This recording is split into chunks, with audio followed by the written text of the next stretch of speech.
Ja neću praviti posebnu najavu za nju, ja ću samo da kažem mama show biznisa, ona je alfa i omega, Jelena Karleuša. Dobro ti meni došlo u Chit Chat. Hvala lepo, divna najava, hvala lepo. Jesi mama show biznisa, jesi ili nisi? Pa mene nazivaju MJKA, tako da... MJKA, da. Znači MJKA show biznisa. Da, ali ne volim ja te odrednice, te srpske majke i tako dalje, ja se ježim od toga. Ja sam vrlo jednostavno Jelena Karleuša. Jelena Karleuša. Mislim da je to dovoljno. Tako je, dobro ti mene došla. Hvala. Nakon 11 godina muzičke pauze rešila si da stvari postaviš na svoje mesto. I izdaješ ne jedan, već 2 albuma i potpuni haos nastaje. Pa velika je pauza bila diskografska i smatram da sam bila dužna da mojim fanovima pružim jedno iskupljenje za ovako dugačak period bez albuma, a i došlo je do smene generacije gdje je došla nova publika koja faktički mene upoznaje od nule, jer kad sam ja počela mnogi nisu bili ni rođeni, tako da sam bila prosto u problemu na koji način da osmislim taj comeback i da osvojim novu publiku i da ponovo opravdam očekivanje stare publike i mislim da sam u tome uspela zato što sam izabrala 2 albuma koji su potpuno produkcijski i zvučno različiti, a opet imaju taj JK pečat. Jedan je alfa za mlađu publiku, svetska muzika koja smatram ide ispred svog vremena i daleko ispred balkanskih nekih kad je reč o standardu muzike koji je ovde tražen i koji je u našem DNK, mi volimo taj neki folk prizvuk, i drugi album koji je više ona stara Jelena Karleuša, ali u novom ruhu, to je album Omega, gde su pesme kao Abu Dhabi, XY i tako dalje. I tako dalje. I uvek se trudiš da budeš korak ispred svog vremena. Dopala mi se jedna rečenica koju si rekla, ja dajem 300% sebe, ako je 299, to nije to. Ja dajem 300% od sebe iako je to samoubilačka misija na Balkanu gde ja ne zarađujem, na primjer kad je reč o ulaganju, dajem 300%, a zarađujem 100%. Tako da je to finansijski neisplativo i emotivno i fizički i profesionalno baviti se na taj način show biznisom, ali ja ako ne pružim mojim fanovima svemir, ja lično nisam zadovoljna i navikla sam one koji mene vole na to da dobijaju mnogo. Žao mi je što se oni koji slušaju neku drugu vrstu muzike zadovoljavaju sa manjim od 300%, ali ja jednostavno želim i smatram da publika zaslužuje mnogo, to i dajem. I mislim da jeste da nema nikakve zarade u tome, jer je bavljenje na moj način show biznisom jako skupo i neisplativo, ali sa druge strane pomeraju se granice, pravi se jedna legenda o nekome ko neće biti tek tako zaboravljen i ko će trajati. Tako je. I dobro ste rekla, daješ im svemir. Nedavno smo imali priliku da vidimo promociju 2 albuma, Alfa i Omege. Beograd na vodi je bio u znaku Jelene Karleuše i tad si dala svemir. A jeste, bili su i svemirski momenti, mogu te reći. Ja sam čak i na jednoj planeti otpevala jednu divnu pesmu Ludilo i to je svojevrsno jeste ludilo, gde se ja stvarno ponekad osjećam kao da sam na nekoj drugoj planeti gde se ja smatram normalnom, a na ovoj planeti možda je ludom. Ali ja sam takva, ja sam vrlo ekscentrična osoba koju stalno pokušavaju da stave u jedan normalni balkanski kalup, ali ja sam previše velika da bih stala u te male cipele. Moj kalup je ipak nešto drugo i žao mi je što se ne uklapam i nikad se nisam uklapala. Nekada sam patila zbog toga, pokušavala da se uklopim, a sada smatram da je to moja prednost. Jeste. Trajiš preko 30 godina na estradi i čini mi se da te ne poznajemo dovoljno. Ko je Jelena Karleuša kada se ugase kamere? Ko si ti? Pa ne treba ni da me poznajete, zato što show biznis je magija, show biznis je bajka, show biznis je iluzija. Show biznis ne sme da bude ono što sam ja privatno u 4 zida kada se ugase kamere, jer to nije show biznis. Ja znam da neki idu na kartu te neke običnosti, normalnosti, skromnosti, ali to je onda domaćica kuvarica. A smatram da show biznis nešto potpuno, treba da bude nešto potpuno drugačije, iluzija, magija, a ne ono što smo mi kao sav običan, normalan svet, nego ono što ljudi žele da imaju mimo svoje svakodnevnice, a to je neka imaginacija i oni mene upravo žele da vide ovako kakva ja jesam, ne žele da me vide kao domaćicu, kao ženu bez šminke u trenerci i tako dalje, ženu koja ima slabosti, koja plače, koja je emotivna. Ne, ja mislim da to nikog ne interesuje. To je moje mišljenje, možda grešim, ali to je prosto moje poimanje show biznisa. Magija, iluzija, jedna lepo upakovana laž koja pomaže ljudima da pobegnu iz neke možda sive realnosti. I možemo karakterisati onim stihovima tvoje pesme, 1000 lica imam ja, ovo što nosi maska. Apsolutno. Je li tako? Pa jeste, ali to je moj posao. To je kao glumac koji ima u svakom filmu drugu ulogu. On ne prodaje svoju ličnost i svoje lice, nego lice koje glumi. Ja imam lice koje sam pokazala pre mnogo godina kao izuzetno jake, borbene žene koja je drugačija, koja nije u skladu sa svim parametrima i šablonima balkanskog mentaliteta i to lice pokazujem i dan danas. To je jedan integritet koji se zove snaga da opstaneš drugačiji među klonovima ljudi koji se uklapaju u sistem, uklapaju se u osrednje, uklapaju se u ono što im se zada kao nešto što moraju da budu da bi bili prihvaćeni. Ja nikad nisam želela da budem prihvaćena ako to znači da budem dosadna i obična. Zato sam uglavnom neprihvaćena. Zašto si neprihvaćena, neshvaćena, a celu karijeru ih sve demantuješ? I da dobro pevaš, i da si dobra glumica, i da praviš show biznis. I zašto te se boje? To me zanima. Svi krenu u neku borbu s tobom, u neki ring i već na prvu beže. Zato što svako kada neko hoće da odmeri snage, neće odmeriti sa nekim slabićem, nego odmeravaju slabićem sa onim koji je jak i koji je borben. Sa onim koji se ne plaši da se upusti u klinč. Kada hoćeš da dokažeš svoju snagu i svoju veličinu, ti ne biraš dete u 3. razredu, nego biraš nekog opasnog u toj igri. To je razlog što svi ulaze u klinč sa mnom. Sa druge strane, nerazumevanje je normalno kada i to neprihvatanje je normalno kada ne mogu da te razumeju. Nisu dobacili, nisu ukapirali šta sam htela i kako sam htela, ali vreme je to koje demantuje. Vreme je to koje da sve odgovore i vreme je to koje pokazuje ko je šta, ko koliko vredi. Znači, samo vreme. Nešto drugo teško je izdržati, ali je negde i časnije biti ono što jesi nego ceo život se folirati da si ono što nisi.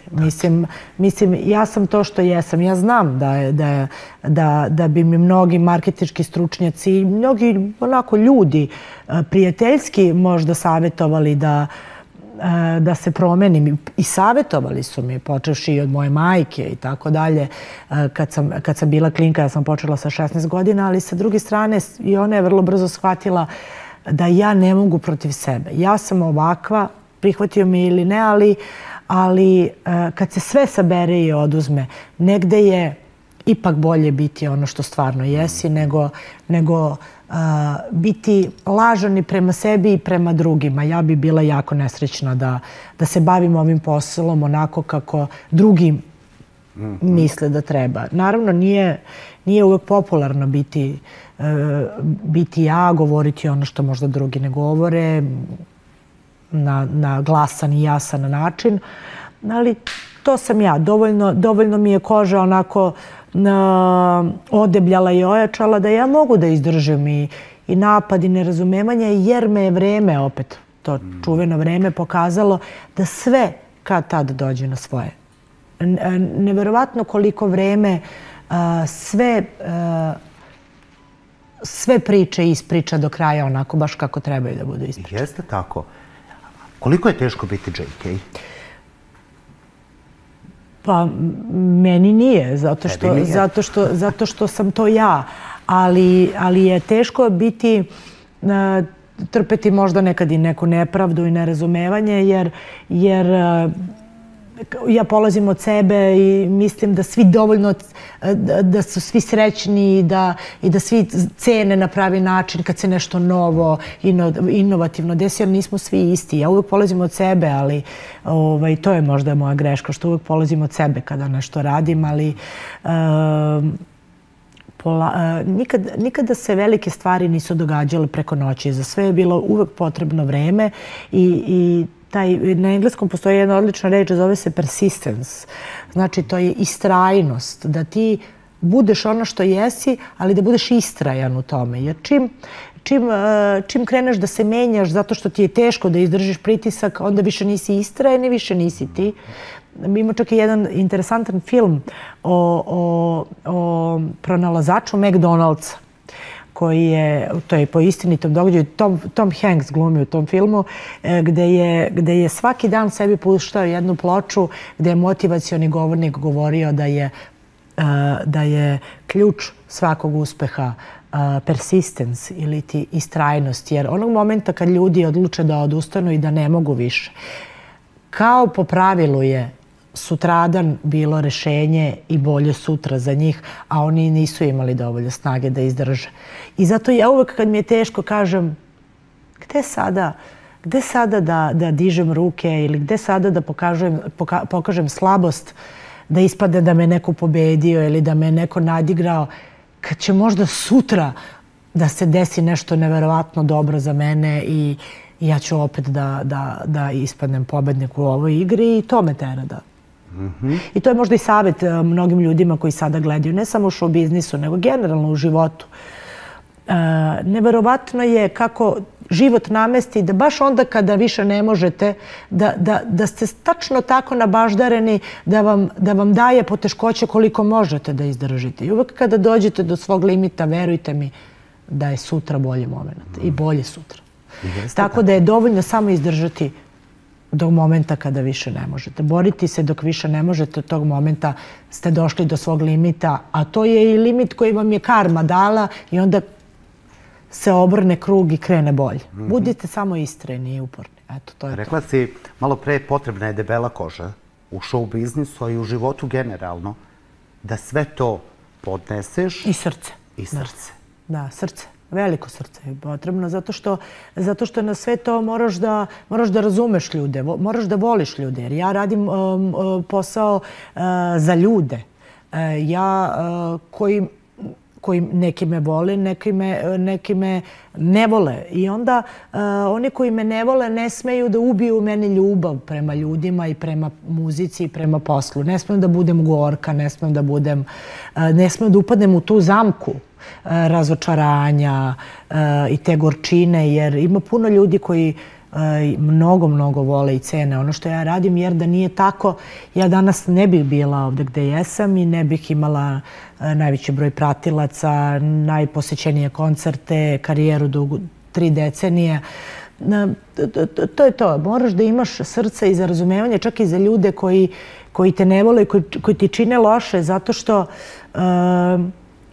na kraju krajeva i oni čine publiku koja pravi jednu vrstu hajpa, jer bi bilo strašno da te svi vole, da niko nema ništa protiv i onda ulazimo u jednu učmalost, u jednu žabokrečinu, u jednu neinventivnu atmosferu bez nečega što me tera da se borim. Da me svi vole i da je sve onako bajno, ja možda ne bih imala motivaciju. A motivacija je za show biznis, pored istrajnosti, motivacija za istrajnost. I motivacija da grizeš iznova i iznova je čarobni eliksir, čarobni napitak. Čarobni napitak u show biznisu je motivacija. Ali eto vidiš i sama kažeš i ti... Jer imamo velike zvezde, izvini što te prekidam, koje, na primjer, evo dajem primjer na našim prostorima, ko to može, Lepa Brena. Ona je sve što je moglo da se desi u show biznisu uradila još davnih dana i ona je izgubila motivaciju jer je sve uradila. A mogla je još mnogo toga, ali se izgubi motivacija kada sve uradiš. Ja smatram da u show biznisu samo treba tražiti motivaciju i biti gladan uspeha. Meni je, na primjer, jako teško da imam i motivaciju i da budem gladna uspeha. Ali ja sama sebe na dnevnom nivou motivišem praveći neke adrenalinske situacije koje mene teraju da se probudim, da se cimnem. Nekada namerno to uradim nešto možda i vrlo svesno i smišljeno i znam da će to napraviti haos i na društvenim mrežama i generalno u našem društvu i to će meni dati jedan novi adrenalinski boost da opet se osjećam živom, jer toliko adrenalina prošlo kroz mene za svih ovih 3 decenije da malo šta može još da me pomeri. Ali te nekad to umorilo? Jesi nekad bila u fazonu, aman više, ne mogu, napade, negativne komentare? Pa nažalost živim na podneblju gde se jednom umetniku dešavaju stvari koje se nigde drugdje na planeti ne dešavaju. Upravo o tome govorim, kao ženi, kao majke. Pa da, na primjer, da živim u Americi, nikada ne bih morala da doživljavam nekakav politički progon ili linč ili bilo koju vrstu takvih napada, zabrana i tako dalje. To prosto ne postoji u civilizovanom zapadnom, na primjer, svetu, ne. Ali to se kod nas dešava i možda je i to moja motivacija. Jer da to nije tako, možda bih ja davnih dana rekla, evo, sve je super, sve je kako sam zamislila, sve je to tako. Ovako imam uvek onog malog, onaj mali glas razuma koji mi kaže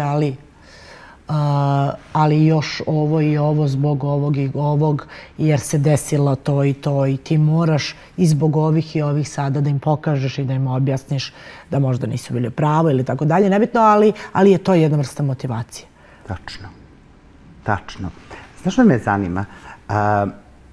Skoro si na društvenoj mreži X, sa kojom si se pozdravila, jel da? Da. Nećeš više da privlačiš negativu, više to te ne zanima? Pa to bukvalno se desi ono kao roj pčela ne znam na šta pčele idu, na med. Baš su onako na cvet, u stvari. Ja sam kao jedan mirišljavi cvet koji se našao u jednoj crnoj jami našla da bih promovisala moja 2 nova albuma, zato sam se i vratila na to mesto posle 4 godine. Ali odlučila sam da nema potrebe da sebe izlažem tolikoj vrsti negativnih, mračnih ljudi koji bolje znaju od mene šta sam ja jutros jela, kad sam piškila, kad sam spavala, s kim sam spavala, da li sam spavala, da li nisam spavala. Oni sve bolje znaju od mene, a to je, na primjer, nije normalno. I onda zašto bi ja bila u jednoj atmosferi gdje meni svaki luzer bez slike i bez imena može da napiše uvredu. Ja kao neko ko nisam nikad nema na uvrede, ja odreagujem i onda se upecam u to živo blato, a iz živog blata što se više otimaš, sve dublje upadaš. Tako da bolje izaći i prosto ne znati koliko ima puno mržnje u ljudima. Mislim, ima, ja znam, ali zašto moram sve to baš na dnevnom nivou da znam? Tako je. Pomenuo ste mi si napisala jednu super stvar, grlite vaše majke. Izvini, moram apropo samo još X-a ili Twittera da kažem da generalno ja sam im ovo malo što sam bila udaknula jedan život jer se opet pisalo o mojim statusima i onome što sam napisala i sad sam ih opet pustila da bukvalno u mraku nebitnosti i anonimnosti. Srpski Twitter je anoniman bez ljudi kao što sam ja, nebitan i relevantan, jer ničiji status od njih ne talasa javnost. I oni su upravo ostali bez nekoga koji je imao zrak svetle, bacao spotlight na njih. Tu ste stavila jedan divan citat, grlite vaše majke dok su žive, jer neće biti vremena. Tvoj odnos sa Mama Divnom je nešto najdivnije što je javnost mogla da vidi, pun podrške. Tvoj vetar u leđa je bila i ti si rekla da ona tebe čuva iz nekog drugog oblika. Da li si sad osetila, jer si jača nego ikad, da ti šalje posebnu vibru energiju? Pa ja smatram da energija ne može da nestane, tako su me učili i u školi, da energija je besmrtna. Pošto mi nismo, ja sam sigurna da smo previše savršena bića, da bi ovo bilo to, ovo gde smo sada, što smo sada, da ćemo jednog dana umreti, naše meso će istruliti i da je to to. Smatram da mi nismo telo i meso. Smatram da ovo telo pokreće ono što mi zovemo dušom, a u stvari to je jedna energija koja se dešava u svima nama i deli jedno telo od jedne osobe sa svim svojim osobinama. Tako da, pošto sam i naučena i u školi da energija ne može da je neuništiva, mislim da smo svi na ovoj planeti samo menjamo energetski taj opipljivi materijalni oblik, ali energetski smo stalno prisutni. Smatram da je Divna prisutna energetski kao jedan glas u meni. Ako mogu tako rečima da objasnim ono što ja osjećam prema njoj sada trenutno, uopšte ne osjećam da je nema i mogu, ako se dovoljno skoncentrišem, da čujem šta kaže i šta bi rekla i da čujem čak i njen savet i čak mogu da čujem i da pretpostavim šta bi u svakom od tih momenata ona izgovorila. Čak mogu i dikciju i mimiku da joj zamislim. Tako da mislim da je to u stvari ona. I jednog dana ću verovatno i svi ćemo mi shvatiti da li smo bili u pravu i da li su svi ti osjećaji koji smo imali u stvari stvarno bili one koje najviše volimo, naše majke ili bilo koga smo voleli, a izgubili. Jednog dana ćemo shvatiti da li su to stvarno bili oni. To ono, neki osjećaj koji ti kaže uradi ovo ili uradi ono i ta neka intuicija, možda je to divno. Koje savete pamtiš od nje? Najjači savet, prvo i najbitnije objasniti Divnu je i moj odnos sa njom je bezuslovna lavovska podrška svom detetu i vetar u leđa. To je ono što svaka majka i svaki roditelj mora da pruži svom detetu, jer to je bezuslovna ljubav. Ljubav koja uliva apsolutno samopouzdanje detetu da raširi krila.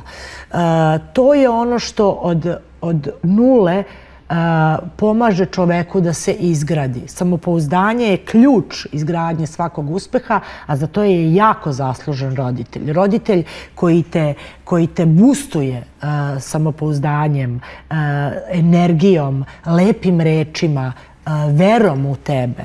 Znaš, kad je neko stalno veruje u tebe i govori ti lepe reči i govori ti uprkos svemu, daje daje ti tu dodatnu energiju koja svakom treba kada sumnja u sebe. To roditelj, kada je neko mlada stabljika treba da bude. Jer to je onaj stub. To je bila moja majka. Ona je mene napravila izuzetno jakom ženom. Zbog nje sam ja jaka žena. Zbog njegovog vaspitanja da čovek mora da bude jako samouveren, da veruje u sebe i da bude i borac. Sa druge strane, ta velika ljubav je kada je imaš, pa onda kada je izgubiš, isto nešto što tek onda znaš da ceniš. Kada izgubiš veliku ljubav, tek je onda ceniš i tek se onda prisjećaš svake reči, svakog gesta i oživljavaš to u sebi i živiš po tim nekim savjetima svojih roditelja, u mom slučaju moje majke. Njen glavni savjet i ono što je ona meni uvek i kao mladoj devojci kad su krenuli problemi u životu i tako dalje, uvek je imala rečenicu glavu gore, sine. To je divno. Glavu gore. Glavu gore. A ti ni Niki danas govoriš glavu gore? Apsolutno. Jer su one jako fine i lepo vaspitane devojčice. Vidi, ja sam lepo vaspitana. Mene, kao što su moja deca izuzetno lepo vaspitana i mene je i divna lepo vaspitala, ali jedno je show biznis i njegovo pravilo, drugo sam ja privatno. Lepo vaspitanje je prosto stvar kulture, stvar stabilnosti i normalnosti porodice. To je stub svake porodice, vaspitanje. I to polazi iz kuće. Ali isto tako u kući se uči i snaga jedne žene, borbenost jedne žene, samostalnost jedne žene u jednom balkanskom okruženju gde ti nameću mnoge stereotipe, davete predrasudima i tako dalje. Tako da ja, Tini i Niki, pored toga što sam ih lepo vaspitala, ja smatram da kroz moju borbu i moj život njima dajem, ajde tako da kažem, puno životnih lekcija kako jedna žena mora da bude borac. Eto me zanima, li ih pripremaš za budućnost koja nije uvek idealna i nije lepa? I ti znaš da je život nije ni malo lak. Pa, moja deca su vrlo inteligentne devojčice i one vide. One i vide, one su i na društvenim mrežama, one vide i medije, one vide i šta ljudi pišu i šta kažu i šta se objavljuju. Moja deca vide. Moja deca vide i sve ono ružno što su svi mogli da vide, manje lepu stranu ovog posla i mog života, to su videla i moja deca. Ali isto tako vide da mama ne odustaje, da mama nikada nije rekla ne mogu više, neću više, nego mama ustane i bori se bez obzira. A one vrlo dobro i znaju i vide i nisu ni slepe, ni gluve, ni glupe devojčice. Tako da one posmatraju više nego što ja njima govorim. Jer ja imati za majku Jelenu Karleušu je životna lekcija koju samo treba da gledaš i slušaš. To je ono što i greške i dobri potezi, sve su to lekcije. One i kroz moje greške vide šta treba, a šta ne. Jer svi mi imamo i greške, svi mi imamo i uspone i padove. One mogu da vide i kada ja pogrešim, ali mogu da vide i kako se ustaje posle pada. To su sve lekcije. Mislim, ja moju decu ne držim pod staklenim zvonom, moje deca su svesna svega. Tačno. Eto, to je negde ono što ja ne moram njima da govorim. One samo posmatraju, gledaju, upijaju i sve njima, pa već možete da vidite kako moja, na primjer, Nika brani majku na društvenim mrežama, odgovara, ali vrlo kulturno i lepo, ali vrlo svesno. vrlo svesno. Ne upeca se u zamku ružnih reči ili tako dalje. Eto, to je to. Koju najviše sebe vidiš? U Atini ili Niki? Je li podjednako? Svaka ima utkano u svom tom DNK lancu mene. To vidim. Svaka ispoljava na svoj način mene u sebi, kao što ja ispolijavam divnu kroz sebe, tako da svaka ispoljava i svog oca, Duška, kroz sebe. To je potpuno normalno. Ja jesam dominantna majka, ali sa druge strane ja sam i žensko. Smatram da majka žensko treba ženskom detetu da bude negde uzor kad je reč o jednostavno borbi, životu, da na mojim greškama uče, na mojim plusevima da opet uče. I to je otprilike to. Tata je mogo da ih uči fudbalu i tako dalje, da ih vodi, da im kupi i tako dalje. Ali majka, smatram da je majka ta koja je srce i srž svakog deteta, muškog ili ženskog, majka. Mislim da se očevi ne naljuti, muškarci da se ne naljute, ali majka je ona koja usađuje svakom detetu onu prvu ljubav, onaj prvi osjećaj, onu prvu empatiju i onaj prvi štit od svega. Kada toga nema na pravi način, onda dolazi do tako formiranja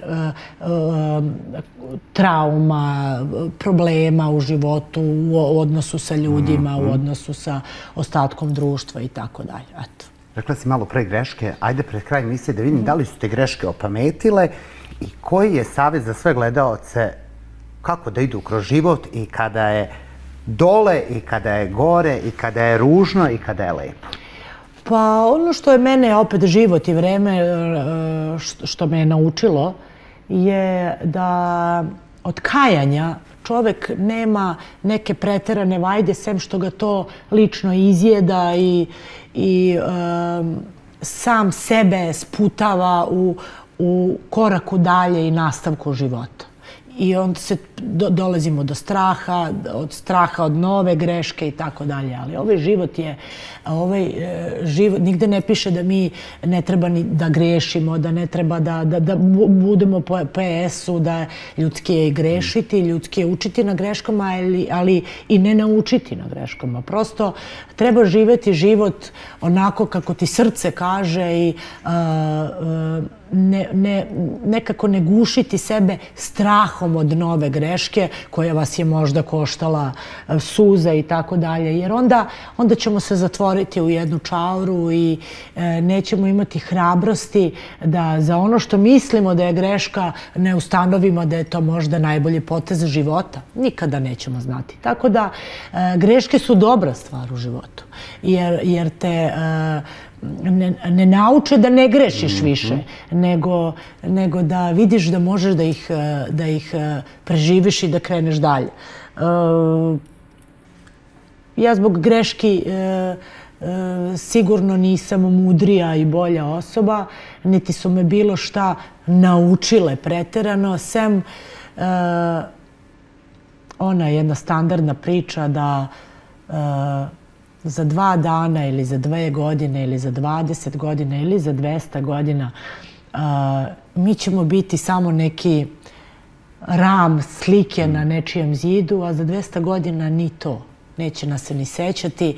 Živimo sada, živimo onako kako želimo da živimo, a ne onako kako bi drugi želeli da mi živimo. Živimo zbog sebe, ne zbog drugih i ako grešimo, to su naše greške, naše pravo i mislim da je jedina prava sreća živjeti život sada i onako kako stvarno želiš da živiš bez straha od toga šta će neko drugi reći. Jer uvek će se naći neko kome se nećeš svideti i ko će ti naći dlaku u jajetu, ali onda to nije život i to je onda trošenje vremena i trošenje svog dragocenog života